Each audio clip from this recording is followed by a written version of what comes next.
내란범 윤석열이 어젯밤 10시 23분 긴급 대국민 담화를 통해 기습적으로 비상계엄을 선포했습니다.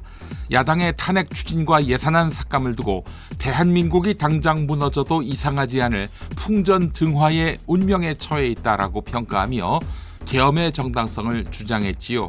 윤석열은 또 파렴치한 종북 반국가 세력들을 일거에 척결하고 자유헌정 질서를 지키기 위해 비상계엄을 선포한다라고 말하기도 했습니다. 그러나 국회가 즉시 계엄 해제를 의결하자 새벽 4시 반쯤 국회의 계엄 해제 요구를 수용해 계엄을 해제할 것이라고 밝혔습니다. 더불어민주당은 내란범 윤석열의 비상계엄 선포 이후 국회에 투입된 계엄군 병력이 이재명 대표실에 난입했다고 주장했습니다. 수도방위 사령부 특임대가 이재명 대표를 체포 구금하려 했던 시도가 CCTV를 통해 확인됐고 국민의힘 한동훈 대표, 우원식 국회의장을 체포하려는 체포대가 만들어져서 각기 움직였다고 비난했습니다. 계엄 발동은 대통령 신분인 윤석열이 하지만 계엄 유지 여부는 국회가 판단하는 것인데 이를 군대를 동원해 무력화하려고 한 점은 쿠데타이자 내란 음모가 아닐 수 없습니다. 한편 내란범 윤석열이 계엄 해제를 선포하자 국회 본청에 진입한 계엄군들도 철수했습니다. 말씀드린 대로 국회와 여야 정당은 즉시 계엄 해제를 의결했습니다. 민주당 의원 154명과 국민의힘 의원 18명, 조국혁신당 12명, 진보당 2명, 사회민주당, 기본소득당, 개혁신당, 무소속 김종민 의원이 각각 1명씩 참여했습니다. 헌법 제77조 5항은 국회가 제적의원 과반수의 찬성으로 계엄의 해제를 요구한 때에는 대통령은 이를 해제해야 한다라고 명시하고 있습니다.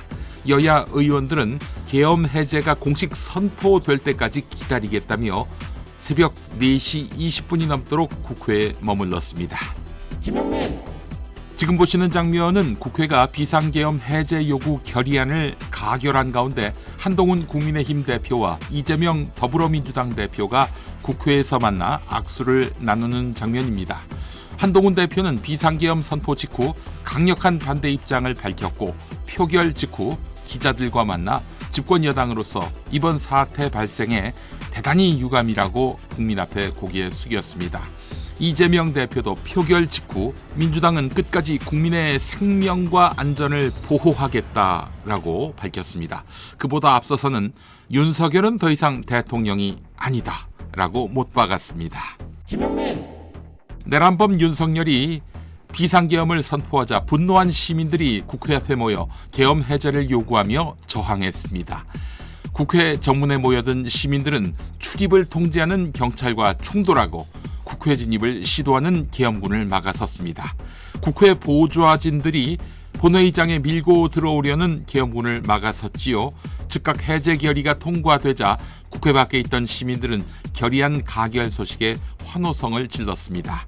시내 배달판에 국회 결의까지 지면에 담은 중앙일보와 동아일보는 시민들의 불안감, 울분, 환호를 상세히 보도했습니다. 조선일보는 정치적 파장이 만만치 않을 것으로 보여 향후 대통령 탄핵 요구가 거세지는 등 파문이 일 것이라는 분석을 내놓았습니다.